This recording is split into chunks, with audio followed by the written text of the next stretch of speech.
back in the shop, middle of February, right? And if you could tell, for the first time in a long time, we actually have another John Deere tractor ripped apart behind us. That's a common theme in this shop. Well, maybe we should skip to that question. So we're gonna answer your questions on the 5020 Repower. And one of the questions was, how many John Deere tractors do you have? Do you even know? Okay, this is two parts and we're gonna go after it. Okay. Should we leave that question? Should we get to it? No, we'll just, man, I wasn't expecting you to rapid fire into this right away. Okay. Go. Honestly, I don't know. Okay. And here's why I don't know. I don't know because there's a bunch. And there's a bunch because we do a lot of different things and we cover a big area. And also you do custom spreading. Yep. So a good number of the tractors are for the spreading side of the business. A lot of the ones that you'll see in the background are for the spreading, and I know there's somewhere between 10 and 12 that we spread with on a yearly basis. This time of the year, I know that one comment was there was a bunch in the video. This time of the year, everything's kind of dormant. It's actually like the only time of the year that we actually have everything back in the yard. So actually a lot of times the stuff would be sitting out in the fields. A lot of times it's not uncommon for us to have 2, 3, 4, 8 tractors sitting out in random farm fields. Due to spreading. Once a year, I look at the insurance paperwork when it comes up. And so there's 2 companies, Spreading and Farms. Truthfully, I know there's 10 to 12 tractors that we spread with. I actually don't know on the top of my head how many's on the farm side. Yeah. Call it 6 or 7. Eric is a very hard worker. My dad too. But it's been cool to see what you guys have been. I think the whole family kind of is, because I see you. I know, but stop deflecting. But it's been cool to see what you guys have built. Do you know there's actually no penalty for lying in bed after 8 o'clock in the morning on a Saturday? I did not know that actually. That is revolutionary. Mind blown emotionally. Exactly. All right, let's go through your questions. Keep firing away. Thank you. You just started off with like a loaded one. How many tractors do you have? I really don't know, and that makes me sound horrible. There's probably some more that you don't know the answer to, but well, let's start back at the beginning of this tractor. Where did you find the tractor? Our family farm is located on the south side of the Twin Cities in Minnesota. Where did you find the tractor? Can you say whose auction that it was? Yeah, now I feel pretty confident. In the beginning, we were kind of waiting. The auction wasn't over when we started filming this stuff. It was the Wilder Estate auction. It was located just north of Rochester, Minnesota. It was a Hamilton Matt Maring auction, and it was really, really, really neat. And the comment I make at the very end of the very first video: long day, good day, busy day, a lot of cool stuff to see. I don't know in the future how many auctions like that there's going to be, but pretty fun still just to go look. That was really real. Like I was walking around there just going.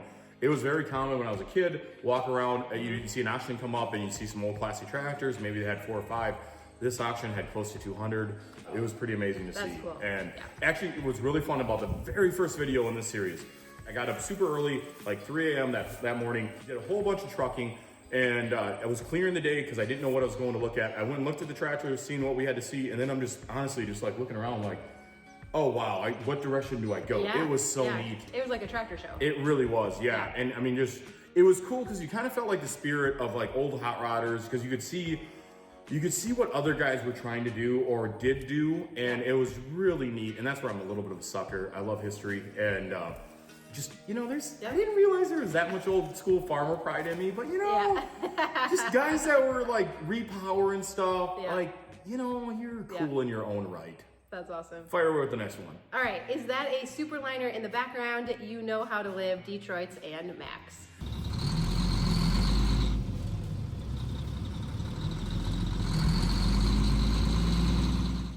A couple things with that truck real quick. Yes, it's a superliner. We actually have a second one in a dump truck. But to back up a little bit, so our grandpa, he had a trucking company and he ran all Max. So yes, Mac is... Actually, yeah. We're a Ford, Mac, and John Deere family. That's not true. Grandpa had a Kenworth and a Peterbilt. Oh, he did have it. But mostly his whole fleet he was pretty loyal to Mac though. Yeah, well, we live really close to a Mac dealership. So we do have an old superliner. That truck was actually one of my grandpa's trucks in his trucking company.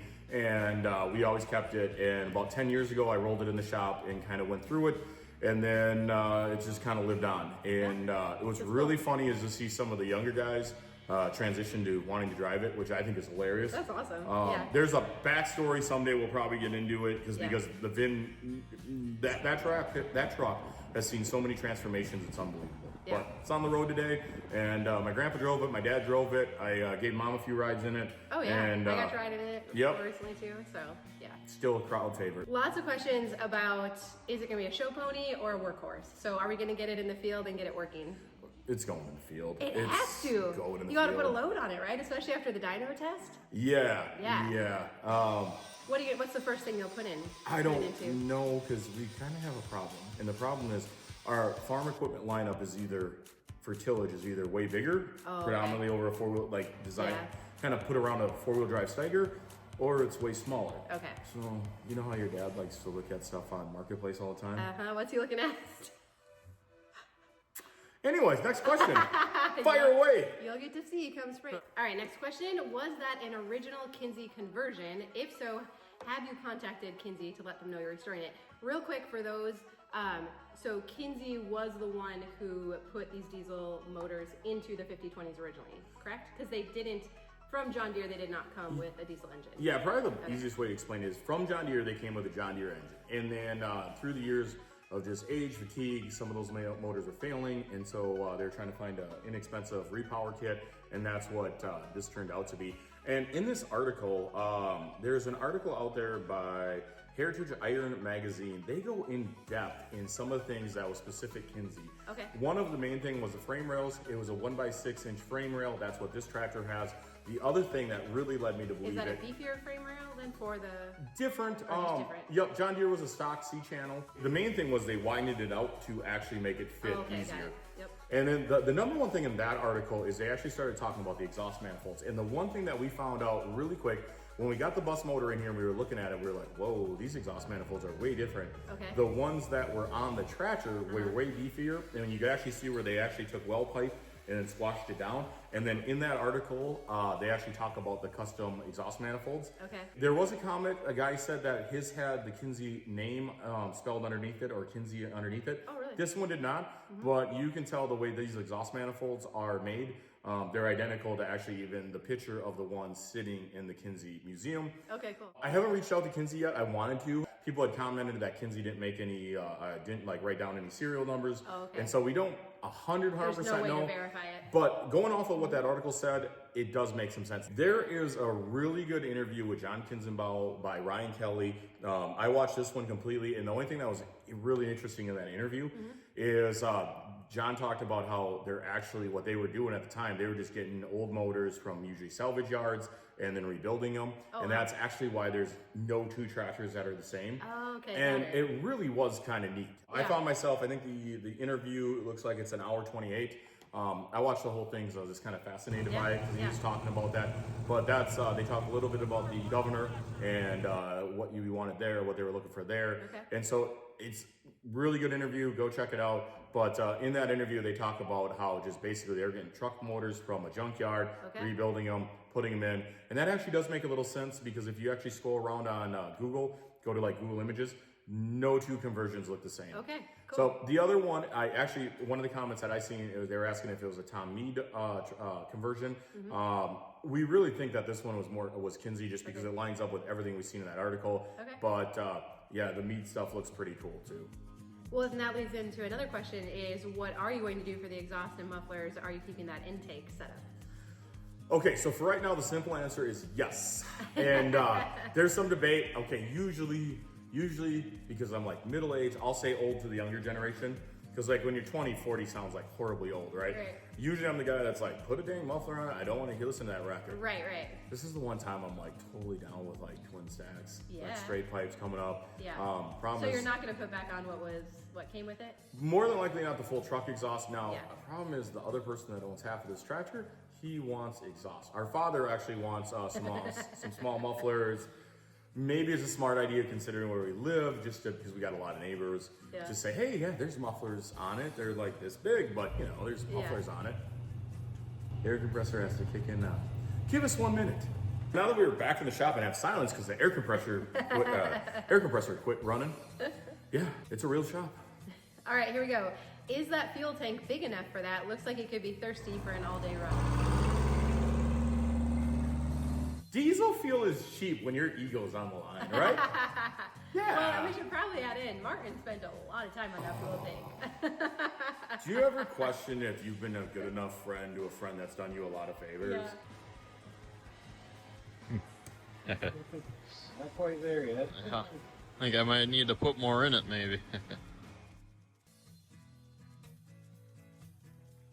Really quickly, Martin has probably 40 hours alone in the fuel tank. And For real? it started off really simple. We knew the original fuel tank had a lot of rust in it, and we were debating, do we clean it up, do we line it, etc. And originally we thought, no, let's see if we can find another fuel tank. Now, at that time in the project, we were way under budget, and I'm like, hey, Dad, what do you think? And he's like, I'll go to Iowa. So he goes to Iowa, and I seen it in the beginning. Like, we shined a flashlight in, the bottom of the fuel tank looked really, really good. Then we flipped it over, and we're like, hey, let's just clean this up a little bit. Then it just got worse. Yeah. It just got worse. One pinhole turned into about 4 that we actually see through the tank. And then we kept cleaning it up, and Martin's like, okay, let's start brazing. So one hole turned into 4, which turned into about 40. Yeah. And the worst is you get into these creep projects where, like, you don't think it's that bad. Okay, just a little brazing, no big deal. Yeah. Hindsight, what we really should have done is we should have just cut out taken the die grinders out, cut out some sections and TIG weld them in. I had done a generator fuel tank. Okay. Martin had done some fuel tanks, and truthfully, that's what we should have just done. But it's like so many things in life, you think you're just like this close. Yeah. But ultimately, the fuel tank just turned into an utter nightmare. All right, Martin, the tank master. Martin, do you care if you ever see a tractor fuel tank again? Not one in that shape. What did you think when you originally saw it? Well, I thought it looked pretty good. There was, we noticed that there was a little pitting on the sides, and we thought we could braze over it, and it would be no big deal to get it sealed up again. And then kind of the longer we worked on it, the more it fought us. So what did you ultimately end up doing to get it sealed up? Well, we originally brazed over all the poor looking spots. And so you were trying to do it like the proper way to yeah, do it, right? yeah, like and then we kind of determined that we were getting some cracking, and so we switched to soldering, which is a lower temperature process. Okay. And then we kind of turned to epoxy to finish up the last little bit. When all else failed. Yeah. Yep. And I think all 3 of those are at least to my knowledge, are acceptable ways to repair a tank. Although, can you layer them all on top of each other without anything happening? I think so. I don't think they should interact with each other, but I guess we already did it. So I just liked Eric saying, like, put more on, put more on. Yeah. Put more on. Cool. So the other thing with it, the funny thing is we were trying to get around lining the fuel tank. And actually, what's funny, by the time we were all said and done with the second fuel tank, we had lined it from the inside. Okay, let's start from the whole process. We brazed it from the bottom. We finally got it so it quit leaking water out. Then we lined the interior, and then we actually JB welded the bottom. But then one step further, what we actually did, we took 5 tubes of Permatex. That's what 4 tubes of Permatex adhesive black looks like. Please don't leak. Please don't leak.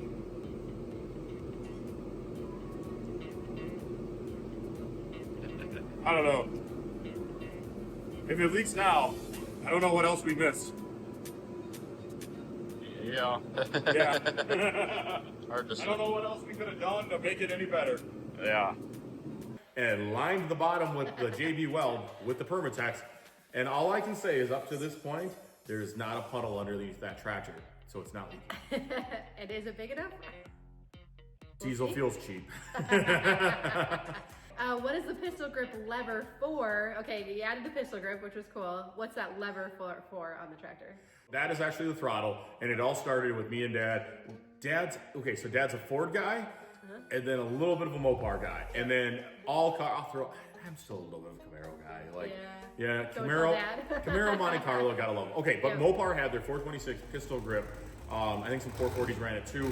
We originally wanted to kind of mimic a Mopar pistol grip. Mopar wanted about $100 for that handle. We found the next best thing, $39 on eBay. So the aluminum handle that you see in there is actually for the throttle. It's the throttle. That's cool. Does that green color have a name? Is it just John Deere green? Okay. Wow, I thought I was prepared for this. John Deere actually has 2 colors, and I remember. What? Really? Yes. They have standard John Deere green, which I believe is all the 20 series and 10 series. Okay. So 10-10, 20-10, etc., 40-20, 50-20, etc. I believe that it's all agricultural green. Prior to that, they're older tractors. They're two poppers. It was actually, I think they call it antique green. Okay. Fire away with the That's next awesome. question. Why didn't you just do pistons and liners on the engine you had? Okay. This question I was waiting So for. back up. So when you bought the tractor, you didn't know if the engine was good or not. No. Got it in the shop, and then when you started taking it apart, bad news bears. Wow. Okay. First off, this question is a real mechanic asking some real mechanic type questions. We could have. So what pistons and liners are, when you see this shot and you see the rusty piston, believe it or not, the piston that, hang on. We're in a real shop. I got real stuff. Yeah, we're coming. All right, nothing like a real classroom example. Here we go. Okay. Okay. This is what is called the piston. Now, we'll just scoot this out of the way. This goes inside here, That's a liner. like that, and these are going up and down somewhere between 400 and 2,000, 2,500 revolutions per minute, RPMs. Okay. Yeah. So when this guy is asking, why didn't you just put pistons and liners in? This is actually fairly easy. This, you take the crank out, you can pound these up and these up, they come out of the block, and then you pound new ones in. Now, that's the simple explanation. The more in-depth explanation is this. We knew that block, okay, a piston liner kit for this motor was running between $1,800 and $2,800, depending on the quality you went with. Right. And then the real issue was we knew we had somewhere between a late 50s and early 60s block. Now our ability, in 2025, I've had very little luck taking a motor that old, putting new pistons and liners in it. That's what they call kind of like an in-frame rebuild. Actually bolting the heads down and actually having it not leak coolant. Okay, so what you really would have done is taken that, knocked the pistons and liners out, taken that block to a machine shop, have them true it up, meaning they're gonna straighten all the edges. That's the easiest way to explain it. They're gonna check every measurement on it. Okay. And it's gonna run you probably $2,500 to $3,500 for the machine. Not that that's bad, but then you don't put used injectors and a used blower and stuff in a motor like that. So the reason we didn't, the simple explanation of why we went with the bus motor versus the a full rebuild, truthfully, the turnaround time right now for a machine shop is probably between a month, because actually, this is interesting, quarter number one is typically your busiest time for a machine shop, sure. Yeah. especially in the northern climate Yeah. here, because that's when the machines are sitting and guys tear them down. So this time of the year, probably it's a month to 2 months out. So the main thing was the time restraints, and then the other thing is, I knew from doing past motors and our motors in the past, our $1,300 bus motor was by far cheaper than what we would have ended up putting in a brand new motor. And if we would have heard the tractor run, let's just say like the motor let go, Okay. I would have been much more inept to rebuild that existing motor. Right. Here's what we didn't know. We didn't know if the rear end worked. We didn't know if the steering worked. We didn't know anything about Okay. this. So that's why we just gambled on a $1,300 bus motor, and boom, there we went. Luckily, we bought the right one, and it's running really good. But piston, liner, that's why we didn't do it. But I will let you know on a little secret, just a little one. I still have a block sitting out there because there's a couple questions here that involve turbochargers. Let's just say hypothetically down the road, if we ever want to do anything really cool, maybe in the summer months when machine shops get caught off, maybe a block gets dumped off there and maybe some pistons and liners get put in it. And maybe we put some turbochargers on a supercharger and, you know, put all that together. Just saying. Maybe. You never It's an know. option. There's a reason I still got the old block. That ain't going away. We're still hot rodders. Like, we're farmers, we're also hot rodders. Fire away with the next one. Sorry about that. We just had to explain what pistons and liners actually work for people that don't know. All right, I love this question because you made a very passing comment about taking the cab off. Till we get into mirror brackets And flashers and flashers. and lights. Yeah. And figure out, do we keep the cab or not keep the cab? And everyone was like, no, I- whoa, are you going to Ow. keep the cab? Okay, I was not expecting that. And actually, I was kind of cool with the cab just because I love that kind of big hood and big cab, Yeah, squatty fits frame it. kind of look, and it's just kind of that vintage style. Yeah. They look good open station. Dad likes the idea of taking it off. I don't mind the idea of it being on.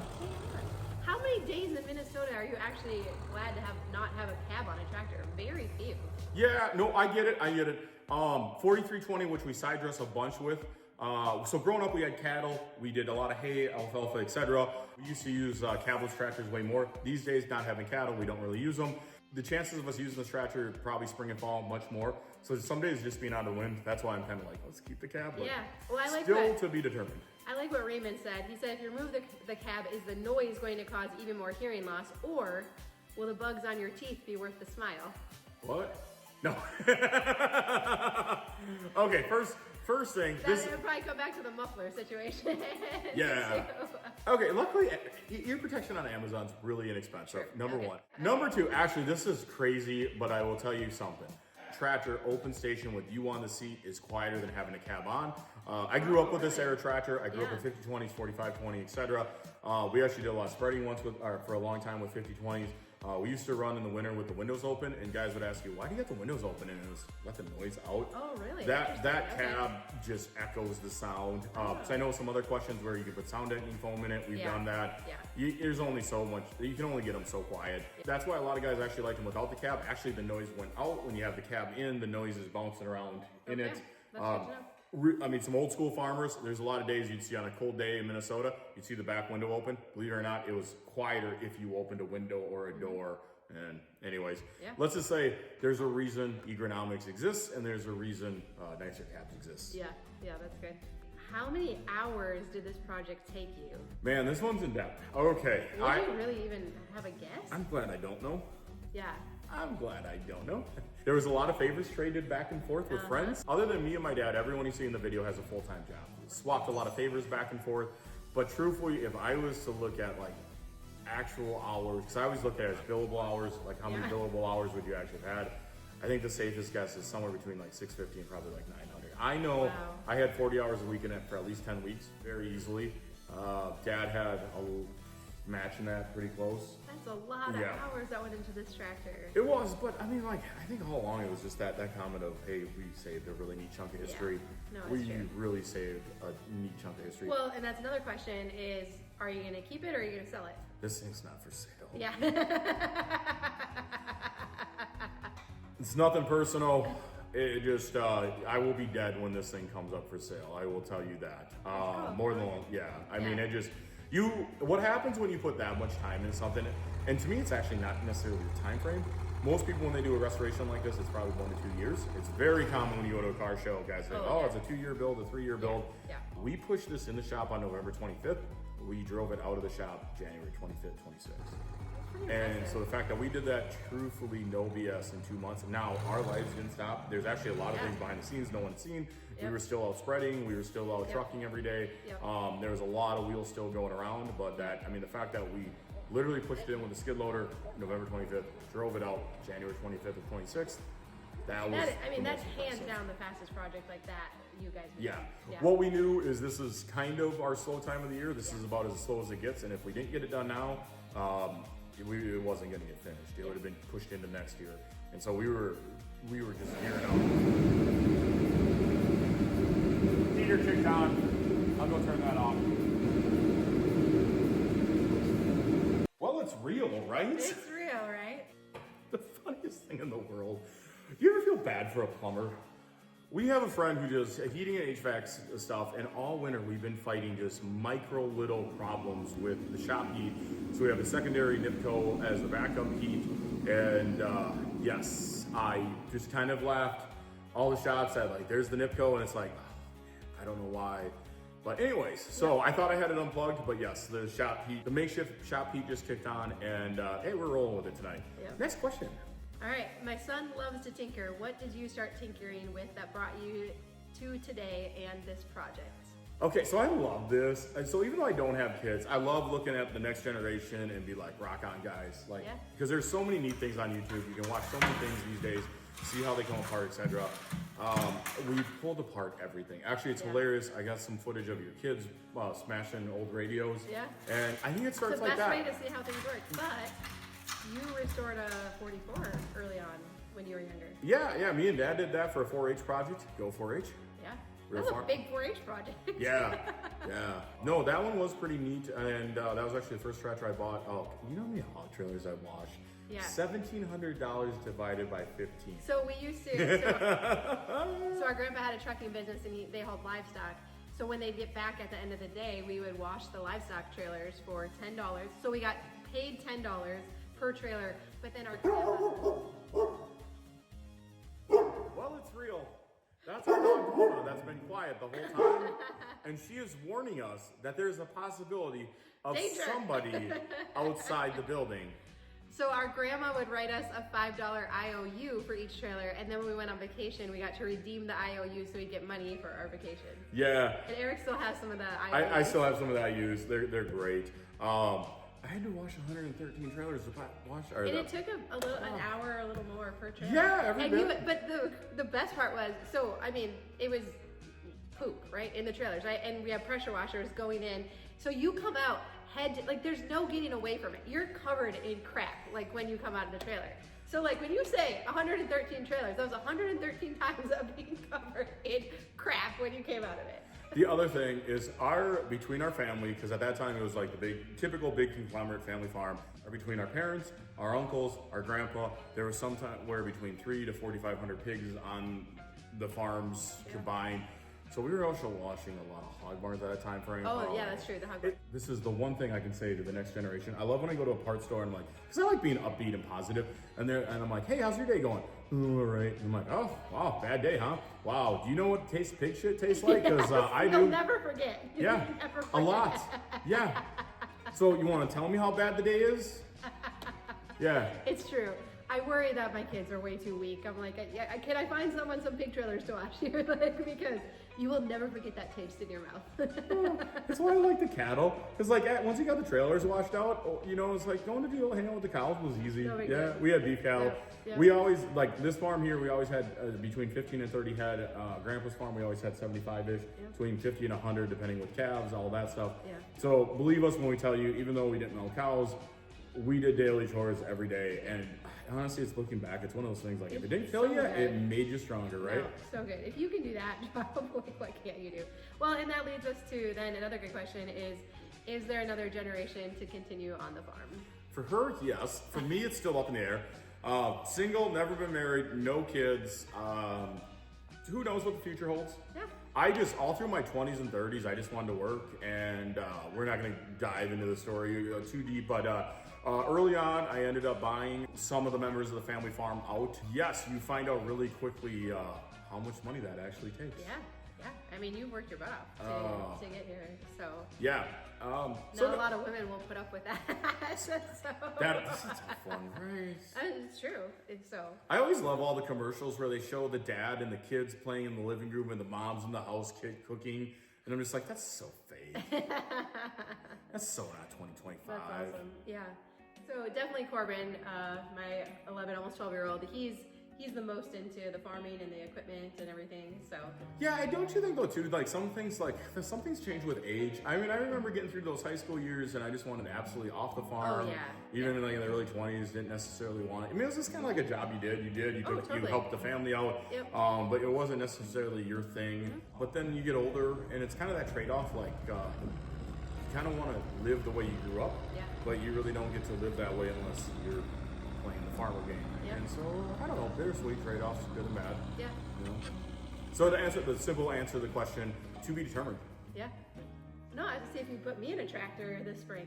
Yeah, you've been in tractors in the I past. miss it. Yeah. Yeah. No, I think it'd be fun. So. No, definitely. Or a couple years ago, you were rolling. Yeah. 8,400 in the roller. No, it was you. Was it? Yeah. Okay. Yeah. Strong, independent woman right there. Don't need no man to tell me how to drive this 200 horse tractor. Nope. Got Plush it covered. seat. Yeah. Quiet cab. Air conditioning. No pig crap in your mouth. It's a good day. Actually, it is. Yeah, right. No, and like me and you have talked, we are not putting down the barns at all. I have no regrets, and if I had to go back, so all the barns today are contracted out, but like if we had to go back to the lifestyle, would in a minute. Oh yeah, You know? man. I mean, Like- anyone knows taking care of animals, especially in the winter, it's fun. Like it's actually pretty enjoyable in the summer, but in the winter, taking care of animals is the worst. It's a stretch. So in Yeah. Minnesota, at least in the when you have a cold climate. I mean, no, glad we did it.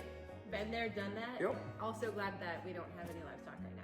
Yeah, I think it's just different era. You look at how fast it is, and like how we probably have twice as many neighbors as we did in the '90s That's this true. time of the year. Yeah, I mean, it that's just true. Yeah. we are butted up right against the metro, and so we have a lot of neighbors, and so that's what just more cars on the road, more people, more houses. Yeah. It makes it tough to farm around. But yeah, no regrets with the animals. So if we make comments like that, honestly, it's like just us growing up like, hey, we survived that. What do you got to whine about? For us, it's one of those things because we're so close to the Minneapolis-St. Paul metro belt. We just know down. I mean, isn't it amazing how many farms around us have actually gone away from livestock for that reason? Way bigger operations than we were, and a lot of it just where we know where we're backed up against. We know it would be a very tough future. There really isn't a future for us being this close to the metro with livestock. Yep. One of the other questions I got text messaged over to me was, what's the next project you're looking forward to? Honestly, like the more I got into the 60-30 project, because I was actually in the buildings today, like, okay, there's the rock shaft, there's this, there's that, I was kind of crawling through some stuff. I'm really actually looking forward to that. One, to free up some shed space, two, to get it back running, and three, just to kind of bring everything back full circle. Yeah. The last handful of years, as you can just see, like mom and dad have gotten older, I've gotten older. I mean, it's part of that's the process of life. And some of this stuff I think just kind of comes like full circle, myself turning 40. So getting that tractor back up and running actually is one I'm looking forward to a lot. Can I admit my sin? Oh, wow, okay. I didn't know it was that kind of video, but... Okay, so you've put together a few videos in your time frame Couple. on your channel. Have you ever done something that you specifically talked about in a previous video? I don't know. Okay. What do you mean? All right. Get the keyboards ready.